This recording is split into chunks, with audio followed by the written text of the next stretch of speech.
నాన్నలకు దసరాకు కూడా పిలిచిన, అయితే రాలే.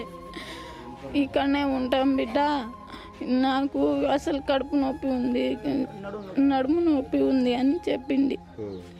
నడుము నొప్పి నాకు చేత కావట్లే అని చెప్పింది మా అమ్మ. మా నాన్న అయితే నాకు తలకాయ తిరుగుతుంది బిడ్డ, నేను రాను, నాకు అసలు చేత కావట్లే. ఒక్కొక్కసారి మా నాన్నకు తలకాయ తిరుగుతుంది, షుగర్ బీపీ వల్ల అట్లా అయిపోయారు. మెంటల్ చేస్తాడు. మా అమ్మకు రోజు బాధలే, మా అమ్మ చూసుకుంది. మా అన్నలు కూడా మంచిగానే చూసుకోరు. మా అన్నలు గింతగా నన్ను వస్తే హాస్పిటల్లోనే పంపుతారు. ఇద్దరికి తోలి వస్తారు.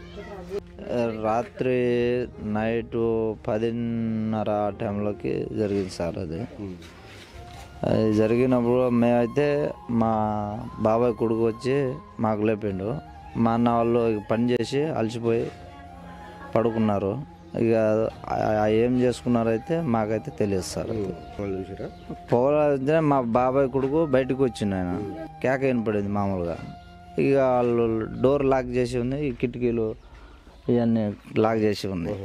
ఇక పగలు కొట్టి లోపలికి వెళ్ళి అంతలోనే మా అమ్మ చనిపోయింది సార్. లోపలలోనే చనిపోయింది. మా నాన్న కొన్ని ఊపిరితో ఉంటే ఇక అంబులెన్స్ ఫోన్ చేసి ఎట్లా ఉండే అనారోగ్యం అంటే ఏమేమి అంతా కాలిపోయారు సార్ మొత్తం. మీ నాన్నకి ఏమన్నా పక్షవాతం ఉంది, మా నాన్నకు కూడా షుగర్ ఉంది. ఇక అవి వచ్చి కూడా 7 సంవత్సరాలు అయింది సార్.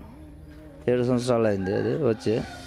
వచ్చినప్పుడు ఇక ఇక మేము చూపిస్తూనే ఉంటున్నాం, డబ్బులు పెట్టుకొని మేము అంత కష్టం మీద రెక్కలు కూలి చేస్తేనే డొక్కాడేది.